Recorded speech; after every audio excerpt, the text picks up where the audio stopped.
players and the manager. That's fantastic stuff. Hello again lads, welcome back to the channel. My name's Live for Set Play Gaming. This is the FIFA 23 Stevenage Career Mode. It is the Road to Glory with Aidy Boothroyd, Season 3, Episode 72. We are in the January transfer window of 2025. We agreed some short-term loan moves that I'm just going to go over with you. Right back, Harvey Linter has agreed to move to Aruka. Now, it's not very realistic, but it is just for 6 months, and I needed to get him out the door temporarily. Franken retires in a couple of months, so this is just to obviously give him some football while we're waiting for the season to end. Similar story as well for Josh Edwards, the central midfielder. We've just got too many of them, and I don't want his potential, any upside potential, to be damaged there. So he's gone to Sandhausen to go and play football for a little bit. And he'll rejoin us in the summer. Now, a quick reminder for the other players that are out on loan. We have 2 goalkeepers out on loan. Canadian shot stopper Dennis Bird, who came through the academy. He's on loan at Real Oviedo. Not sure what we're going to do with him just yet, so we'll decide that in the summer. Similar story with Harvey Cartwright. He is on loan at Austin FC in the MLS. Now, this guy has now reached Chapman's overall rating, so there's a good chance that he will be our backup next year. Kirk Armstrong is on loan at RFC Serang. The Scottish centre-back has gone up by 3, so there's every chance that he could come back and play a rotation role next year. Mark Andrews is a defensive midfielder, Welsh midfielder. He's on loan at League 2, Wimbledon. There's a chance that he might be loaned out again when he comes back. And a similar story for Welshman Curtis Thomas, who's a central midfielder. He's on loan at Newport County. He again might also be loaned out. Coming up in today's episode, we have a big round 3 FA Cup match against Millwall. And then we take on Bristol Rovers at home in the league and finish the episode with a midweek match against Burton Albion as well in the league. I hope you enjoy the show. And so attention turns away from the league into the 3rd round of the FA Cup. But it's a difficult game against Millwall at the Den. Now, because they're playing Benicophobe and Tom Bradshaw up front and Zian Fleming running through the middle, I'm going for Declan Drysdale in defensive midfield alongside Piergianni and Hawkins as well in the centre-back roles. So, opening few minutes, Drysdale plays through Nichols, and what a great opportunity this is.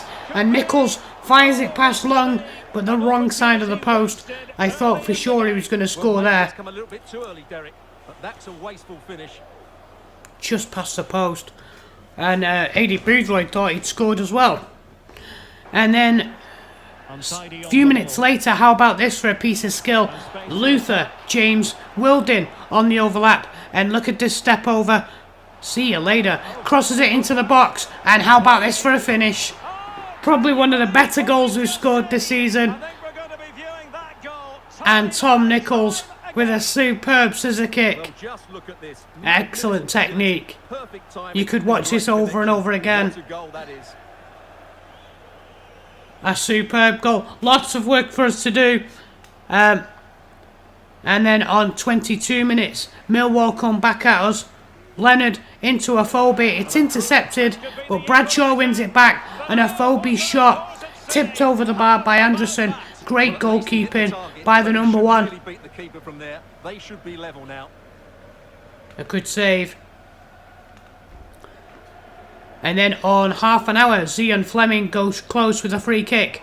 Gets it over the wall, but hits the side netting. He's one of the reasons why we ended up with Drysdale in defensive mid, because we wanted to make sure we had someone physical and mobile enough to mark him up. And then on 42 minutes, James Wildin's long throw, and I think it might be Wallace who heads it on, I'm not sure. But it basically, Piergianni had come up with for the long throw. You can see he challenges. They win the header against Piergianni, could only flick it into the danger zone, and Tom Nichols grabs his brace. We go in at the break at the Den, 2 goals up with lots of work to do. We actually end up getting a chance here on 55 minutes as Muller gives the ball away. And Ryan Hardy sprints into the box. He is caught by Wallace, but Long gets down to make the save to come to Millwall's rescue. And then on 60 minutes, the ball's cleared. It's going to come to Honeyman. manages to lose out there, but when the ball comes to Hawkins, Benik Afobe slides in. It's a lunge. I thought it might have been a red card, but the referee says yellow card for Benik Afobe for that challenge, that lunge. Well, it had to be a yellow card, and he knew it was coming. Damage done. And then finally, Millwall do get a break of their own. Zian Fleming skips around and gets away from Piergianni, and then he pulls it to Bradshaw, who ends up completely spooning his shot well wide. He should be doing better from there, really. You can see here, That's a poor effort, really. Completely shanked it. I expected a final push in the last 10 minutes. It didn't come from Millwall, and we actually missed a chance to go 3 goals up again as Norris Selb Gilby, he fires it wide. The score would end 2-0. We are through to the 4th round of the FA Cup. Let me know in the comments box below what you think of that result. On to the next game.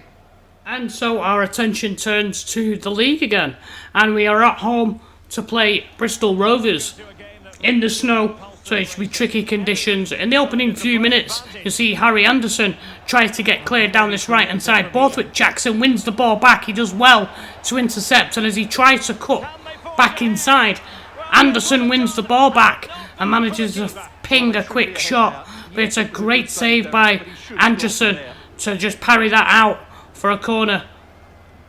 Spares the blushes of Borthwick Jackson there. And then on 15 minutes, we create a chance of our own as Gilby plays it into Ryan Hardy, spins, and it sits up nicely for him, and he tries to ping that into the top corner, and it goes past the post to Cortez. And then on 32 minutes, Marcus's attempted shot blocked, and then Finley gets through. Anderson makes the stop. It comes out to Harry Anderson, and Anderson makes a double save, first to deny Finley and then to deny Anderson. He's going to volley that in, try and smash it in past him. And then how about this, 5 minutes to go before the break. McCormick turns inside out, gets away from Connolly, lovely run into Hardy, tackled by Takahashi, back to McCormick, and he fires it off the inside of the post and back out into play. And then on 42 minutes, I thought we were defending pretty well. The ball comes to Marcus here, and then I back off with Drysdale, get the block in. It's going to come out to Kim Do-hyuk, and he fires it into the top corner. Usually sort of like when you slide in, you commit yourself to the challenge, and it's easier for them to go past you. So in this case, I just held off and made the block. It's just that nobody was there to close down the attacker. But a good response here by the home side as Borthwick Jackson plays Nichols down the left. He cuts inside, and you'll see the sweeping attack here. McCormick plays in Gilby with an extra man into the box. A late run by Alex Gilby, and he equalises into stoppage time in the first half. You'll see here Gilby's pointing, he says I want it there, and he runs in behind Takahashi, and Cortez actually slides out to try and narrow the angle, but it's a great finish by the central midfielder. A fantastic finish. That's the 6th of the season for Alex Gilby in the league. He's having another great season for us. So we go in at the break, and it's 1-1, trying to look for the winner. It's something of a rescue job from that first half, because I thought we were unlucky to concede after putting the initial block in. And then a couple of minutes after the restart, Gilby plays in Hoskins. He's in behind. He goes for the shot. Cortez makes the stop. McCormick tries to chip it in from there, but it's cleared by Connolly, and Bristol get it away. And then Finley turns Bradbury, gets into the box. Finley's shot is parried away by Anderson, who comes to our rescue 5 minutes before the hour. It's a great save. A big chance, but a big save by Anderson, and as long as he keeps it level, we have every chance of winning the game. You see Drysdale gets in, intercepts, and then McCormick into Hardy, and then Hardy's going to slide in. Hoskins with a chance. It's a good save, but then Hawkins is there to bundle it in. 92 minutes.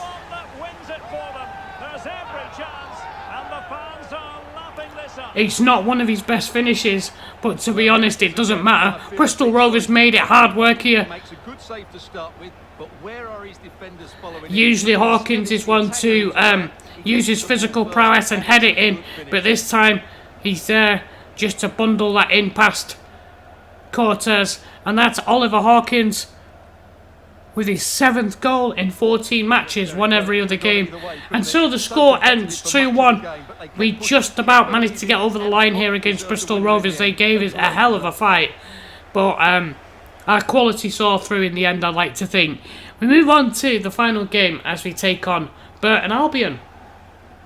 Alright, so with back-to-back matches in the Cup and in the League, the players are a bit jaded, so we're going with a rotated side against struggling Burton Albion at the Pirelli Stadium. And we didn't get off to a great start here. 7 minutes in, Dalcio is going to get the ball here and pick out Johnny Smith. And Johnny Smith with a shot finds the back of the net.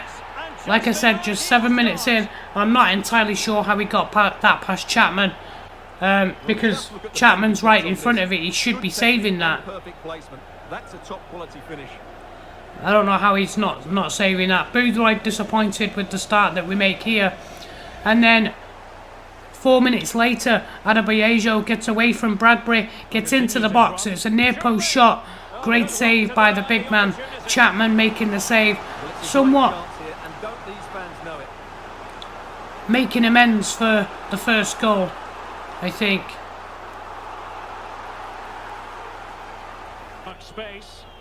On 28 minutes they get another chance here as the ball is played across the goal by Adebayo. It falls to Smith, it kicks up a little bit first and he tries to volley it. It's one of those where he actually has a little bit more time than he realised, and he knows that he probably should have made that 2-0, but squanders the chance. And Burton Albion with a corner here on 34 minutes. It's going to come down to Dalcio. He's run off the ball by Bradbury, and then Tulai pauses, waits for the run, and Hawkins with a chance on the counter-attack with Prieto charging back. Hawkins just has enough in his legs to get forward, take it past Prieto and use power in the finish to equalise.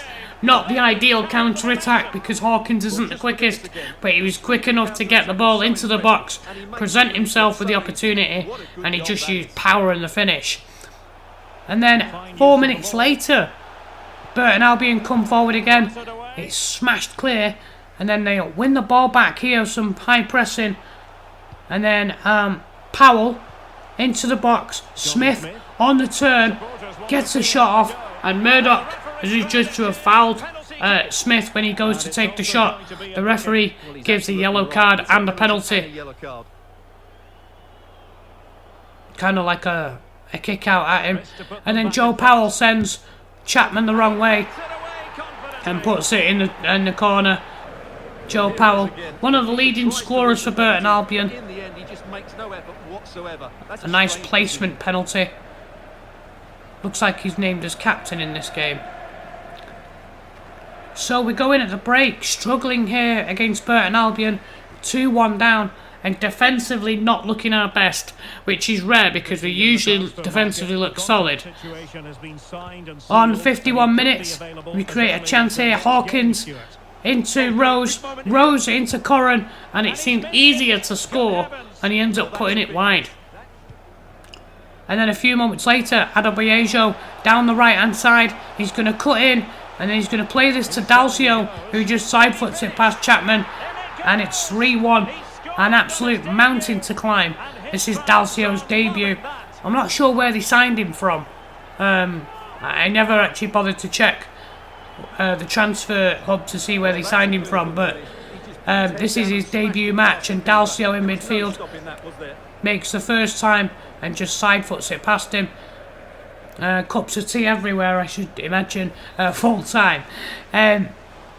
With 20 minutes left to go, Cody Johnson into Norris. Norris holds it up, and then he's going to play this to Sasho Corran, who then pulls it back to Cody Johnson waiting, and he finds the top corner past Cunha to pull the game back to 3-2. It's a good finish, And as I said in the last episode and the episode before that, Cody Johnson making a good impact in the first team this year. And it's another nice goal by Cody Johnson. So we just need one more goal to tie it up. Unfortunately, it was Burton who looked like the more likely to score, as Dalcio, looking for his brace, ends up firing over from just inside the box. And then we are into stoppage time, 93 minutes. It's going to fall to Adebayo, turns Frankham, tries to get the shot off. This time Chapman does really well with it. It's a similar shot to Johnny Smith's in the opening goal. Tries to curl it in the corner. We go down by 3-2 here. Drop points, not the ideal result, but we'll kick on. So we'll just take a look at the EFL League One standings before we go. And we are 3 points clear of Ipswich in second. Wigan and Bolton make up third and fourth. It still could be a 4-team title race this early, with Blackpool and Bristol Rovers making up the playoffs. Barnsley and Plymouth just outside in 7th and 8th. Dropping into mid-table, Birmingham with a bad start have resurrected their season somewhat. And Derby County still struggling. They're all the way down in 16th. As we drop into the bottom half of the table, Rotherham, Stockport and Forest Green still struggling. And Shrewsbury, Bradford, Oxford United and Salford City make up those bottom 4. Alright, thanks for watching today. If you're enjoying the series, consider watching more content by clicking on the playlist available at the end of this video. Also, why not consider subscribing? That way you don't miss out on any upcoming episodes. I'll see you guys back on Tuesday with episode 73. We've been drawn against Barnsley in the FA Cup 4th round, and we face Wigan and Wycombe in the league. Thank you so much for your support. I'll see you guys real soon.